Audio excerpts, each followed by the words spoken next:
Hey there, cannabis marketing community. I'm Emily Wells, the membership manager here at Cannabis Marketing Association, and you're tuned in to another exciting episode of Party Like a Marketer. Before we dive in, I wanted to introduce myself properly. You'll be hearing more from me in upcoming episodes, and I'm thrilled to be involved in this incredible community and can't wait to bring you more insightful conversations. Speaking of community, you've considered joining CMA, right? As someone who produces a ton of content in this space, I can tell you firsthand our membership is pretty phenomenal. We're talking exclusive networking events, cutting-edge educational resources, and a supportive network of industry pros. It's like having a secret weapon for your cannabis career, and trust me, you don't want to miss out. Now, let's get to today's show. I'm beyond excited to introduce our guest, Luna Stower. Luna is the Chief Impact Officer at Ispire Vape Technology and brings nearly 2 decades of cannabis experience to the table. She's got a master's from USF and a BA from UC Santa Cruz, but her real education comes from the trenches of the industry. Luna's been instrumental in launching several California legacy brands like Jetty Extracts, and she's become an internationally recognized industry expert. You've probably seen her dropping knowledge on B2B panels, podcasts, summits, and consumer expos. In fact, she was named Cannabis Culture Advocate of the Year in 2021 by the Cannabis Chamber of Commerce. But Luna's not just about business. She's a passionate advocate for social and plant medicine justice. She's been key in local decriminalization measures and groundbreaking social equity initiatives. And if that wasn't enough, she's also judged for some of the most prestigious competitions in the cannabis world, including the Emerald Cup Awards and Spanibus Cups. Luna, thank you so much for being here today. We can't wait to learn from you. Luna, thank you so much for joining us again on the show. Thanks, Lisa. It's so good to be back. Great to see you. Yes. So you do a lot in your work in the industry. You do a lot in your role professionally. Can you tell the audience a little bit about what a Chief Impact Officer is? What does your day-to-day look like? What are you involved in from a marketing perspective and an advocacy perspective? And then I want to talk about what makes you so good at what you do. Cool. Thank you so much. Chief Impact Officer to me means someone who is accountable to making sure that your vision and your voice really tracks all the way through to the end user and throughout the community B2B wise.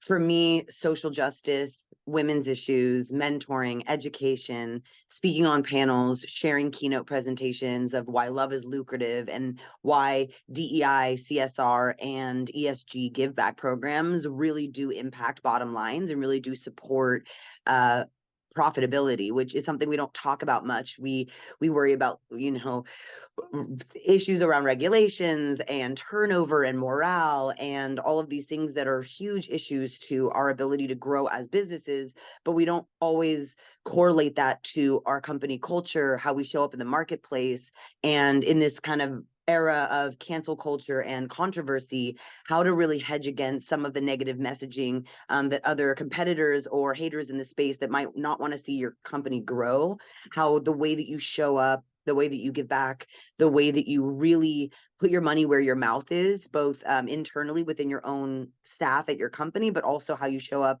in the B2B space and how that trickles down to the end consumer. Because obviously at the end of the day, we're a consumer, product company, or the industry is very CPG.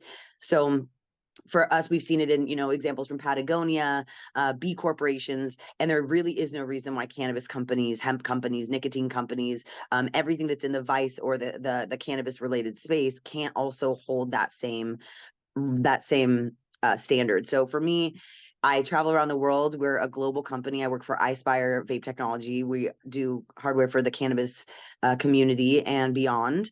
And we really just want to listen. I mean, a huge part of marketing is you have a message you're trying to get across. And what I've learned is it's in the listening and in the meeting the needs of the market where it's at and being of objective value to that, not just showing up to the party with what you want everyone to drink or eat. And they're like, oh, well, we don't eat meat, or, oh, we don't drink alcohol. And it's like, you thought that you had this beautiful, pepperoni pizza and beer night going. And everyone's like, we're vegan and California sober. It just feels like we're bringing, sometimes as marketers, we're bringing what we want out of context and applying it. And this is why, especially in the cannabis industry, you can't afford to just mess around and figure it out. We have very little little runway, very little money. So getting your why and your story and your team really in lockstep and really solid to be able to communicate that out in a strong way will be the sticking power that will make you succeed or fail. It'll be the difference between the two in this industry. Unfortunately, it's very, very cutthroat and volatile, as you know, Lisa. Yes, it is, and it has been. Yeah, so okay, so you work on impact internally and how that translates to your end customer and consumer. You travel internationally.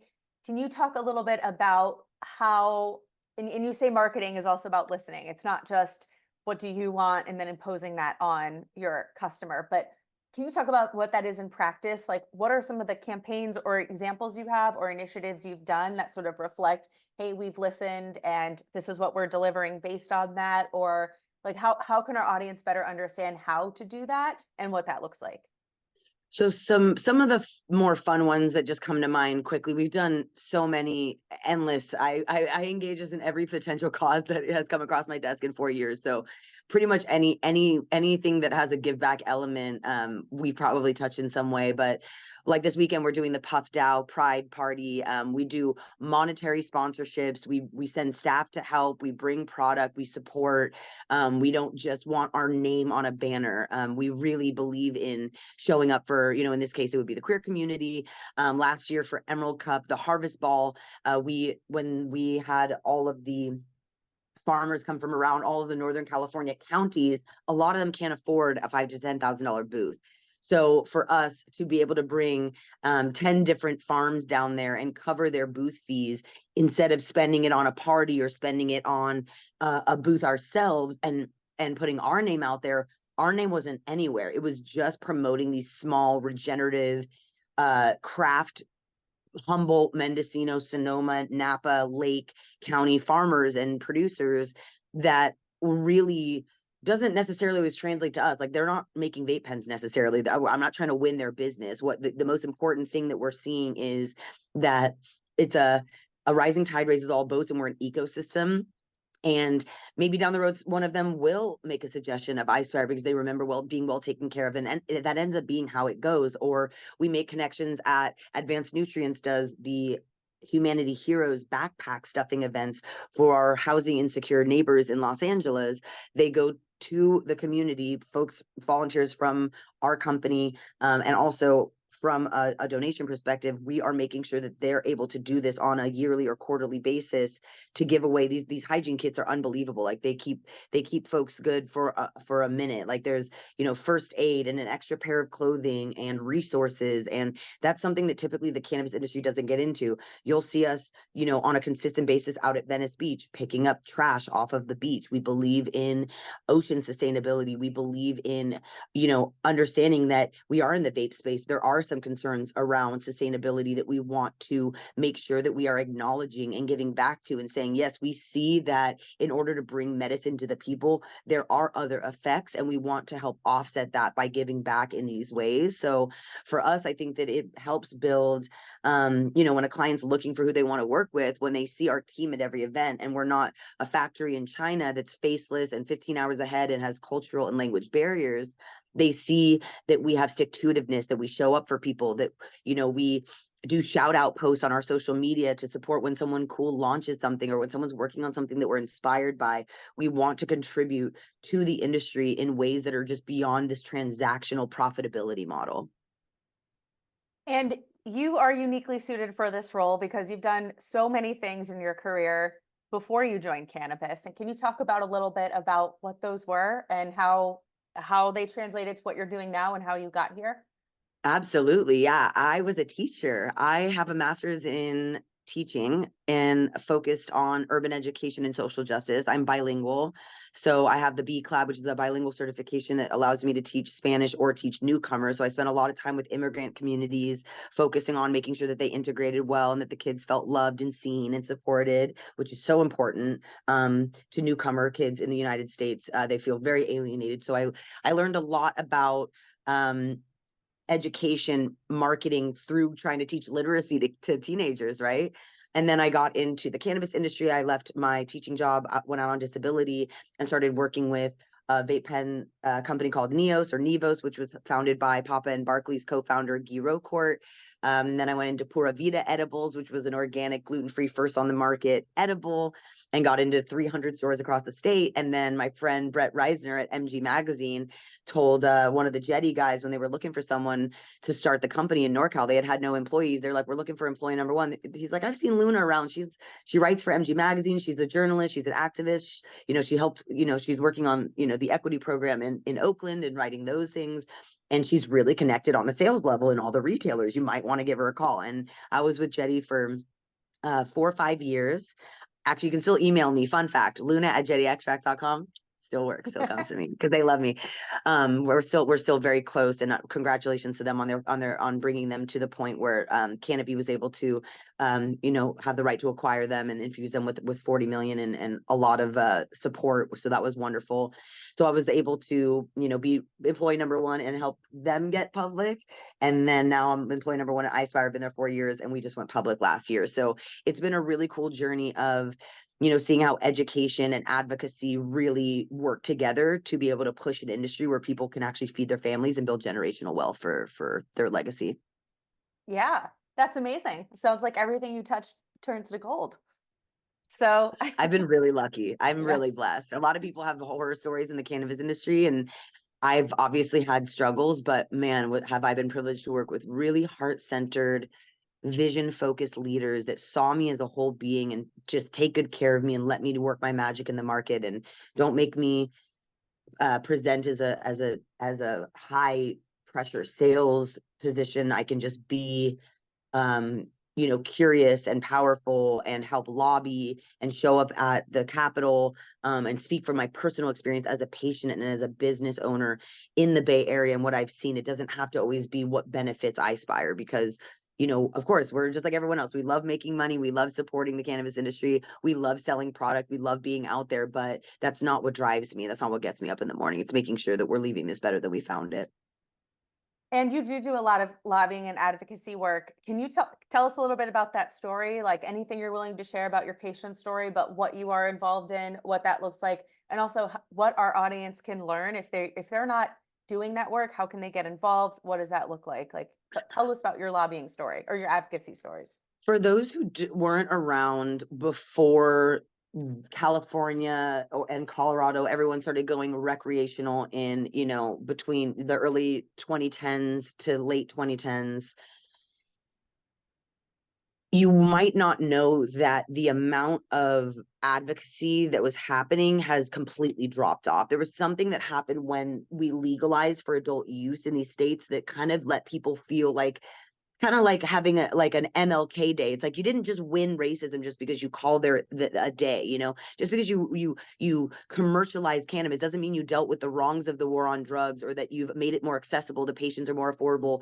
It's really the voters voted for decriminalization, and what they got was commercialization, which is tax, control, and regulate, as opposed to decriminalization, which allows for possession, growing, consumption, and sees it as a public health issue, not a criminal issue. So what I really inspire people to do and beg people to do is call your local city council members, show up to city council meetings. That is the only way we got the equity guidelines passed to put folks of color and people in communities hit hardest by the war on drugs in priority line for licensing and access to resources. But just in like Oakland, knocking on doors, going to Sacramento, make an appointment, go to DC. I've been lobbying so much recently, and you would not believe you can walk into these places sometimes without an appointment and get a staffer, and they will write down your personal story way faster than your policy recommendation. You'll tell them, we want to make it so that, what were we lobbying for? Safer banking or, decriminalization or descheduling or any of these things. They'll nod, they'll listen, they'll say, oh, I do or don't, can you email me more information about that? But the second you say, yeah, my homie got shot at the dispensary because he's a security guard and the cops don't ever come and protect, or like there's a lot of robberies because there's no safe banking. Like I actually have seen someone bleed out in front of their place of work. Like then they listen, they write it down. They go, wait, you had to leave your state because your kid is epileptic and you couldn't treat them without losing custody. And you don't even have to be a constituent of that state. Sometimes they don't ask. Sometimes really? they just, yeah, I was going to North Carolina. They didn't ask my constituent status. They just probably figured because I was there. So I went to all the conservative states. All my friends, like I had Amazing. 20 people, we were in Sacramento or whatever, 20 people were going to like Alameda County, and there was like 2 of us that were in like other counties. And I was like, I'm going to go to like the Riverside County. I'm going to go to Trinity County. I want to go to these smaller county offices and have conversations with people that aren't necessarily exposed to people like me, who have a story and am a public school teacher and have worked with, I sit on the board of veterans organizations. We have real compelling stories. And if you do not share them via email, handwritten letter, in person, or phone call, you are not helping this movement move forward. And what ends up happening is business owners end up advocating to the regulators, and regulators don't like that. They don't trust us. They see it's a conflict of interest. They feel like we have ulterior motives. They want to hear the average person how not having cannabis, how prohibition is negatively impacting their lives. If you are not yelling those messages to as many regulators as possible, as often as possible, you cannot say you're in the industry. You cannot say you care about the industry. You cannot benefit from the industry, because you are making it harder for all of us. You are keeping people in prison. You are allowing people to be searched and seized for cannabis, and you are allowing families to be ripped apart. If you are not, and I hate to be so like so intense about it, but like I'm losing my patience, because I find that there's a lot of entitlement that the cannabis community has around things just falling in their lap. And this is just an American problem in general, of like the lack of really working for what you want. This thing that is just going to happen because you're in America and freedom rules. No, democracy is for the hungry. You have to wake up. You have to get ready in the morning knowing that you are going to change something. And that apathy, that sense of that lack of responsibility hurts all of us. And if you love a cannabis company, it doesn't matter if you don't care about cannabis at all, but oh, your little Kiva gummies at the end of the night, like you don't go to cannabis events, you don't listen to Bob Marley, you don't share it with your friends, you just have your one. Even like if you care about Kiva, if you have one connection, if there's that one bomb that your mom used that worked on her knee, that's the only thing you have to have is one product, one person, one patient that relies on a healthy, thriving industry. That's your story, and that's what you say. You don't have to be a sales rep. You don't have to have a sexy, cool brand. You don't have to be an influencer. You just have to have a story and care. That's the real marketing. The real storytelling is from the heart. And that's what changes hearts and minds, not prefabricated AI generated value propositions. It's just not, the world doesn't want it. The world wants realness right now. The world is craving realness, even the Yeah. governmental officials, Yeah. because they I'm don't so know what they glad you don't know. said that. Yeah. I'm so glad you said that, because I talk about storytelling on this podcast all the time, and that good marketing is really good storytelling, and basically say a lot of what you said in different words about how, and to your point, I think you are right. The more we do move towards AI, the more people are just craving the total opposite, where they do want that emotional connection. They do want to hear from real people. And I'm glad you mentioned that you just need one story, because I think a misconception about lobbying is you have to go ask for something specific and say, I want this law, or I need it to be this way, or I'm advocating for this, and feel that their story doesn't matter if they don't have experience doing that, or they don't know what they're asking for, when education is so much of that delta and that component to changing the laws. Like, you don't have to be a policymaker to go speak to regulators and the people who are making laws about these things, but don't actually fundamentally understand them. So I'm glad you mentioned that, and that you can do that. I also honestly did not know until you said it, you could speak to lawmakers that were not of your constituency. You can, Lisa, you can walk into the federal and state buildings without an appointment, just an ID, walk in, go to the elevator, find their thing, and like walk into their office and meet their staffer. I was 40 years old when I learned this, like, and I'm an activist. I've been city council, but like city council is only open, 5 to 1 in the morning on Tuesdays. Like, I mean, like Yeah. in theory, I guess I could have gone to their offices throughout the day, but I just never did. I did it when I had other people and we had like something on the agenda. I never thought about just a Monday through Friday, 9 to 5, like they have an office you can walk into, and they work for us. We pay for that office. Yeah. They work for us. It was Yeah. the coolest, like mind-blowing thing. And for all of the, shout out to Last Prisoner Project and Normal and NCIA Yep. and all these folks who are really preparing folks for these meetings. But the number one thing I learned was that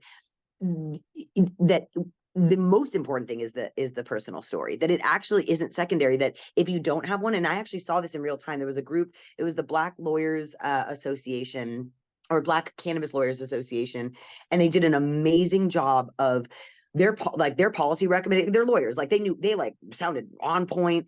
There was like a bunch of them, and I was there at the same time with the same kind of general group, but I had gotten there early and I had kind of said my perspective, and I heard like everything they said was like so on point, so compelling. And the staffer was like listening. And they were like, is there anything else you want to add? And I just kind of like, cause I was still in the room, we were all meeting together. I was like, do you guys mind just punctuating it with some personal stories? And it changed. Like we were there for another 25 minutes.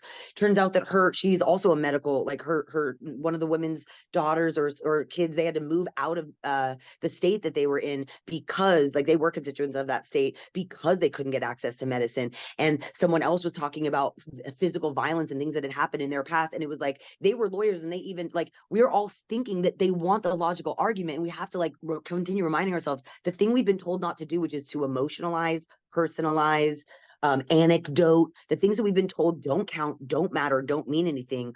The staffer couldn't write fast enough as they were talking about these stories. And that's when I saw it in action. I was like, I was able to be a fly on the wall and be like, oh, he can get this information from the internet and from anyone. What he can't was the personal story. Yeah. What he can't was her tears and he's like sweating as he's talking about the veteran experience. He's like, do you know the PTSD that we live with?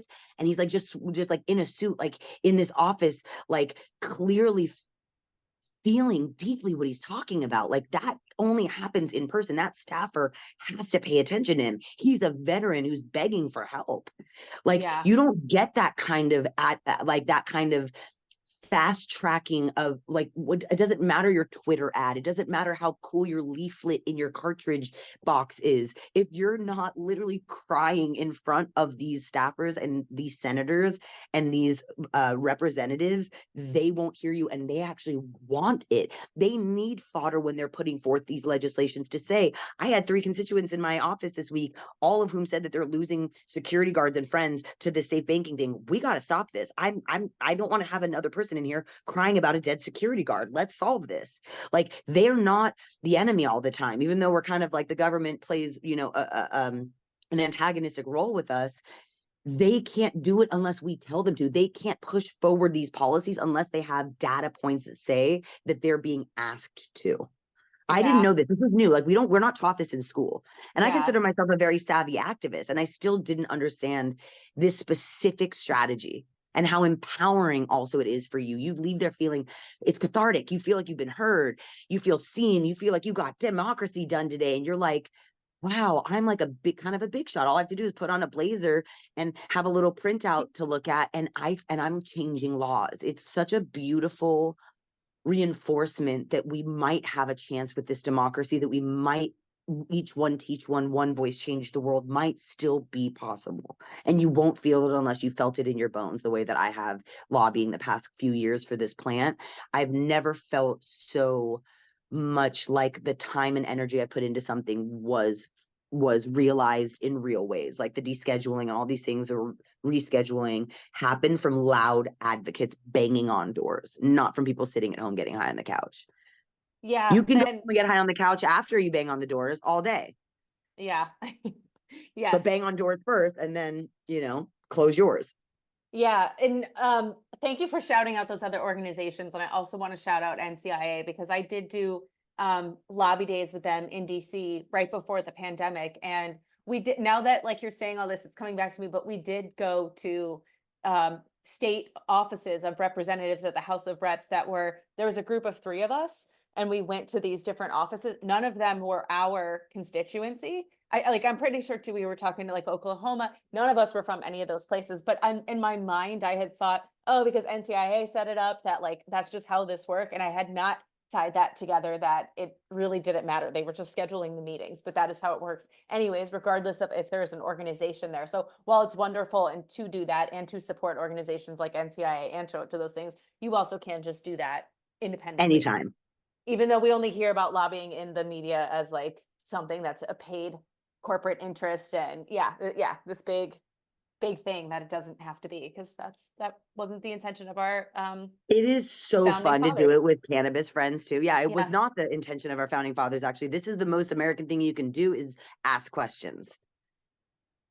You know, that's how I was raised. My culture is all about question asking. It's all about wondering and intellectualizing and philosophizing and being like, does this work? And it's annoying and it creates a lot of discussion and it takes longer to make decisions, but it's a thoughtful approach that's relevant. Yeah. And that's how you get to real answers versus just assumptions. Yeah, Yeah. I love that. And so I want to switch gears a little bit and talk about you. So you yourself, you do all this lobbying and advocacy, you do impact work, but you also do sales and marketing. And you do it not only for your business, but you also are an influencer on LinkedIn and Meta within the cannabis industry. You have a pretty strong presence and profile. Can you talk about some of the lessons you've learned? And I'll say marketing and communications pretty broadly, because it's not necessarily, I'm not saying that in the corporate sense, but what you have learned between your jobs, between lobbying advocacy, between teaching and your online presence. Like, what are some of your marketing best practices or things that you have learned through doing that? And maybe particularly on the personal branding side, that are relevant for this audience. I don't think authenticity can be understated enough. I think that the perfunctory nature of messaging, especially as we were talking earlier about AI and the sophistication of these things, we've become very sophisticated as consumers of media, of information, of products. And I think the going back to the why and the storytelling, if it's not really grounded in something authentic, or maybe there's a founder or a founding marketer that really puts their heart and soul into it and it's not adopted by the entire team or isn't relevant to the market or the audience, it won't live on. So I think that that's the most important thing around, you know, just starting from the most close thing. It's like, what's the intention? What's the vibe we want to create? Who is our target audience and who is not our target audience?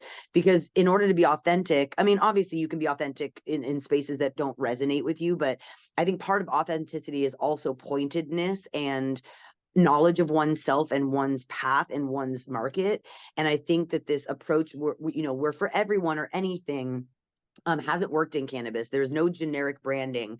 It makes more sense to have a lane that you stay in, and with that, whether it's you're a queer-owned brand, whether it's use ocean recycled plastics in your packaging, whether it's you are a legacy brand, you have social equity related to it.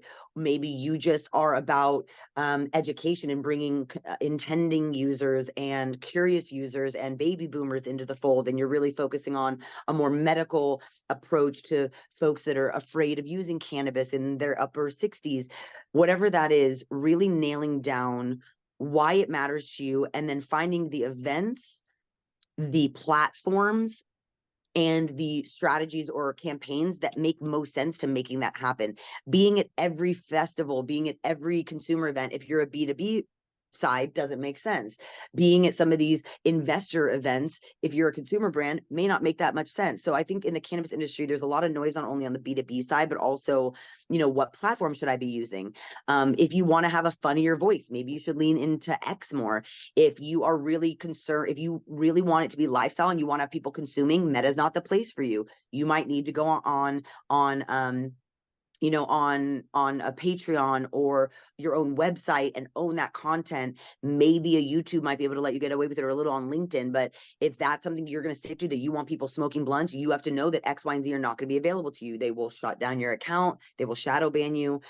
So I think that stuff like this, LinkedIn Lives, YouTube, owning your narrative and owning your message and the platforms that it's on is so key in a time of the terms and conditions death that is happening in the meta world, with bots just scanning for keywords or smoking on camera. It's destroying people's pages and their online presence. So Yeah. always making sure that not only is it authentic, but it should be educational and ideally a little bit lighthearted or funny. Like, edutainment is the one thing that is the least likely to get banned, reported, taken down, or harm you.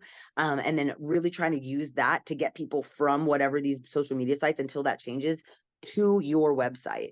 So for example, like with Ispire, when we have a press release, I don't share the PR Newswire. I share the ispiretechnology.com's posting of the PR Newswire, so that I'm getting SEO, I'm getting people to hit my site. They might check out some other stuff we're working on, but I don't know if people are sophisticated enough right now to really understand how to use these sites.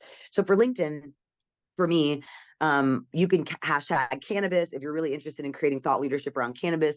LinkedIn is the place to be, but you need to, post very consistently. You need to engage, and you need to be vulnerable. You can't use sales or marketing language. You can't sound like you're salesy. You have to be vulnerable and just be like, I had a rough day today. Anyone else having problems with accounts receivable drama, or anyone else having problems with, getting buyers to call you back, or anyone else annoyed with their state changing the labeling requirements? And it's like, people are like, yeah, brother, I hear you. We use this cool company. They were amazing. Or like, I really appreciate you sharing. I felt like I was really alone in this. Thank you so much. Or, someone saying like, oh yeah, we went, we're about to go through that. Thank you for helping us avoid that pitfall by you sharing this thing.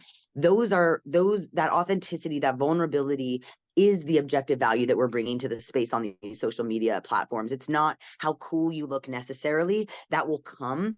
But I think that, just doing a Black Lives Matter post on Black History Month is not going to help create a holistic view of your company and your value system and your authenticity as a whole. It needs to be a consistent thing that they always see you showing up for important causes. They always see you being a fair person. They always see you using positive language in your posts. Not getting involved in petty industry drama, not responding to the trolls. Like, people are watching the subtleties of not what you're doing, but how you're doing it. And I don't think that can be overstated enough. Yeah, I agree that how you're doing it is very, very important. And I appreciate you putting it that way, because we don't talk about that enough.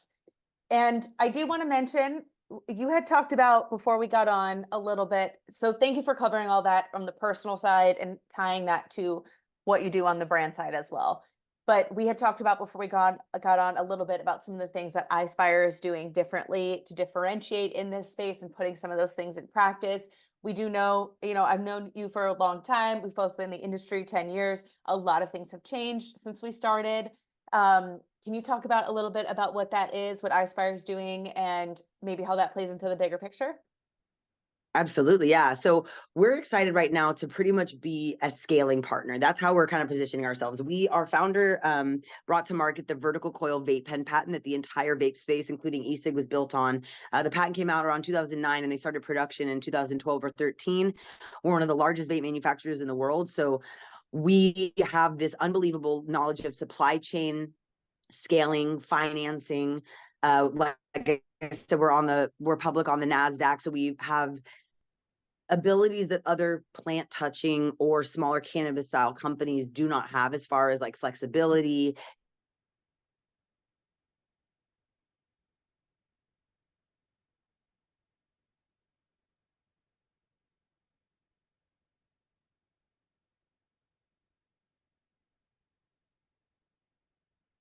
them for cartridges that eliminates popping, clogging, and a lot of the issues that happen, contamination. So we have that as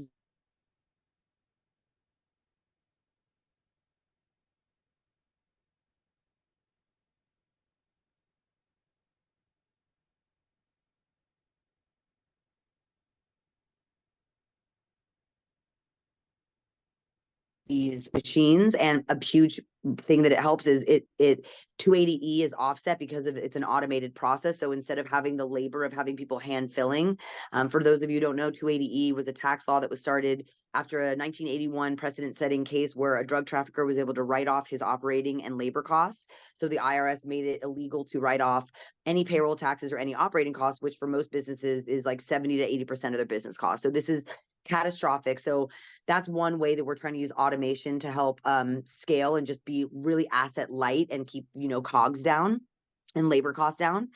And then we have the Verify is one of our partners that has partnered with Clear to create an age verification for youth vaping prevention and access, whether it's, it could be any controlled substance, cannabis, hemp, nicotine, that creates a way to verify, that basically locks the pen unless they are able to verify their age, kind of like a Clear situation. It's actually through the same Clear as the TSA uses, or the ID.me some of us will use to verify something online, which is really exciting because as marketers, we're hedging against this very much, what about the children, this puritanical, fear-based, which is important. We obviously want public health. No one's belittling that, but it's been very like shutting it down, black or white, absolutely not, never, but no one's ever given an opportunity to say, it's not yes or no, it's how.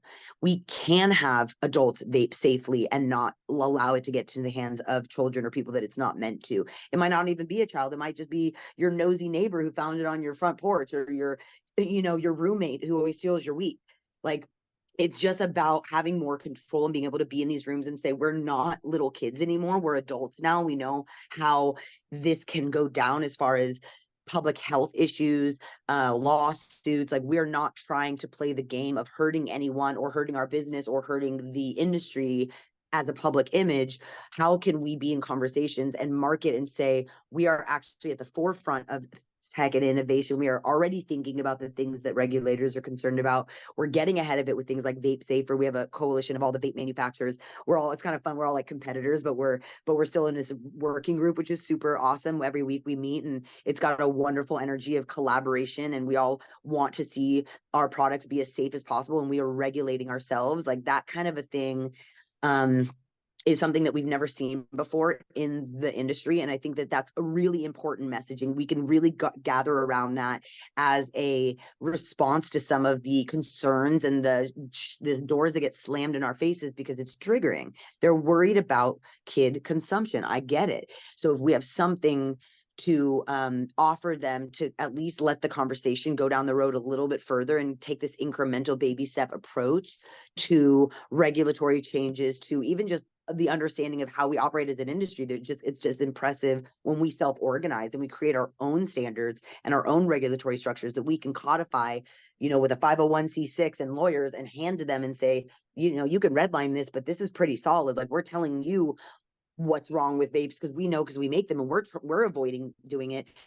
But you as regulators don't even know. So you're throwing out vapes altogether when we're saying there's a way to do it right. And I've never seen something so exciting. I've been selling vapes for 10 years. Since 2014, I've been selling vape pens. And I have never been involved in something that I think will be so life-changing for consumers, the B2B space, the pharmaceutical model, the regulatory structure, as this move towards age gating, safety, and also just safety standards that we all adhere to as like a GMP among ourselves. It's extremely exciting. Yeah, no, it takes it to the next level. Because I mean, right now, the way the regulations work regarding advertising to kids just says audience can't be more than 20-25% under 21, but there's not really a way to verify that. I mean, there is to some degree, but that really does take it to a much more tangible, thoughtful next level that I think will quell a lot of the fears out there, and also give people a lot of data to see that and say it's working, or what's next and how do we improve this. So that's really exciting, because that sounds like one of those win-win scenarios, win-win-win for industry, for people, for regulators, that we don't always get. So we'll take them when we can. Yeah. That's awesome. Yeah, okay, Luna. thanks. Well, is there anything else you want to mention or talk about before we wrap up? We talked a little bit about your history, what you've learned, your lobbying and advocacy, what you're doing at Ispire, but any other insight you want to mention or discuss before we go? Just sending out love to the Cannabis Marketing Association for being everything that you are, and giving a platform to thought leadership is fabulous. If you want to follow me, I'm on Instagram, Luna_Stower, or lunastower.com. We're at Get Ispire if you want to learn more about us. And shout out to Emily for setting this up. And I can't wait for another in-person Cannabis Marketing Association, because that summit that I went to a couple years ago is still my favorite cannabis event I've ever been to. It was the most thoughtful, collaborative. Everyone was sharing all their dirty and clean secrets and all of their Monday morning strategies. It was the most helpful, productive, like collegiate, supportive event I've ever been to. Anyone who knows me knows that I've been to 1,000, no joke, probably 1,000 over my career, cannabis events.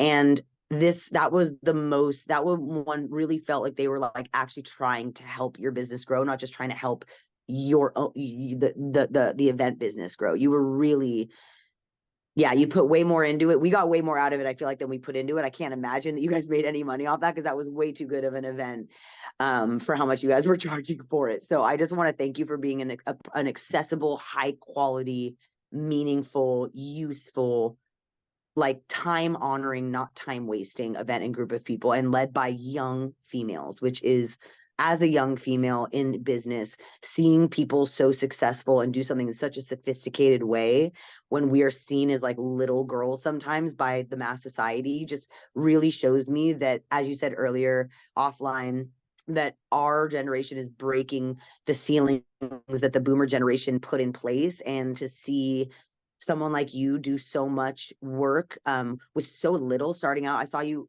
I was on your first event was my first panel, or your first panel event was my, or something like that. Like it was like, Yeah. this was probably 2016.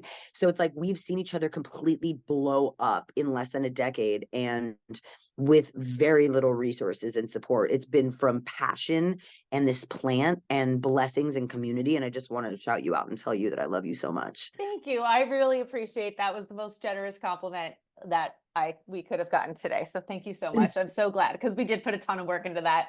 And that's exactly how People we still talk wanted about it to it. be received. So we're excited. Epic. Yeah.